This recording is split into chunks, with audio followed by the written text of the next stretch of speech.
बहुत समय पहले की बात है।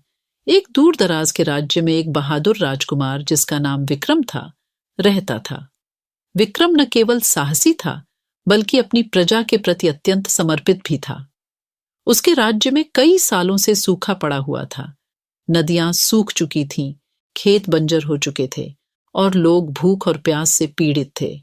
विक्रम अपने राज्य को इस संकट से बाहर निकालने का हर संभव प्रयास कर रहा था, लेकिन कोई उपाय काम नहीं आ रहा था।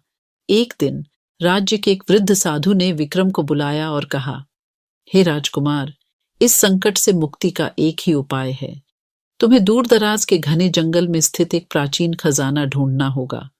वह खजाना जादुई है और उसमें ऐसी शक्तियां हैं जो तुम्हारे राज्य को समृद्धि और खुशहाली लौटाने में सक्षम है। लेकिन उस खजाने की रक्षा एक भयानक राक्षस करता है। अगर तुम उसे हरा सको तो खजाना तुम्हारा होगा। विक्रम ने साधु की बात ध्यान से सुनी और खजाने की खोज पर निकल पड़ा। साधु ने उसे आशीर्वाद दिया और एक जादुई तलवार दी जो राक्षस को पराजित करने में उसकी मदद कर सकती थी। विक्रम ने जंगल के घने पेड़ों और रहस्यमयी रास्तों को पार किया। वह निर्भीकता से आगे बढ़ता रहा, हालांकि जंगल की कठिनाइयां उसे थका रही थीं।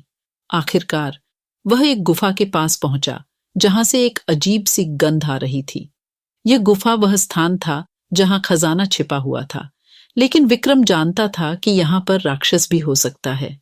वह गुफा के अंदर पहुंचा और उसकी आंखें उस विशाल खजाने पर पड़ गईं, जो सोने, हीरे और रत्नों से भरा हुआ था। लेकिन खजाने के पास ही एक भयानक राक्षस खड़ा था, जो विक्रम को देखते ही गरजने लगा। राक्षस ने कहा, किसी में इतनी हिम्मत नहीं है कि वह इस खजाने को मुझसे छीन सके। विक्रम ने जादुई तलवार निकालकर राक्षस का सामना किया।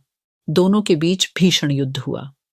राक्षस विक्रम पर भारी पड़ रहा था, लेकिन साधु के आशीर्वाद और जादुई तलवार की शक्ति के कारण विक्रम ने राक्षस को मात दी। जैसे ही राक्षस पराजित हुआ, गुफा के चारों ओर प्रकाश फैल गया और खजाना विक्रम का हो गया। विक्रम ने खजाने को अपने राज्य में वापस लाया और साधु की सहायता से उसकी जादुई शक्तियों का उपयोग किया। खजाने की जादुई शक्ति से राज्य में न केवल पानी का संकट दूर हुआ, बल्कि वहां की भूमि भी हरी भरी हो गई। राज्य में खुशहाली लौट आई और लोग विक्रम की बहादुरी की कहानियां गाने लगे। साधु ने विक्रम को आशीर्वाद दिया और कहा, तुम्हारी बहादुरी और निष्ठा के कारण ही यह संभव हो सका है। इस खजाने का सदुपयोग करना और अपने राज्य को सदैव सुरक्षित रखना। विक्रम ने साधु का धन्यवाद किया और खजाने की शक्ति का उपयोग अपने राज्य के भले के लिए किया।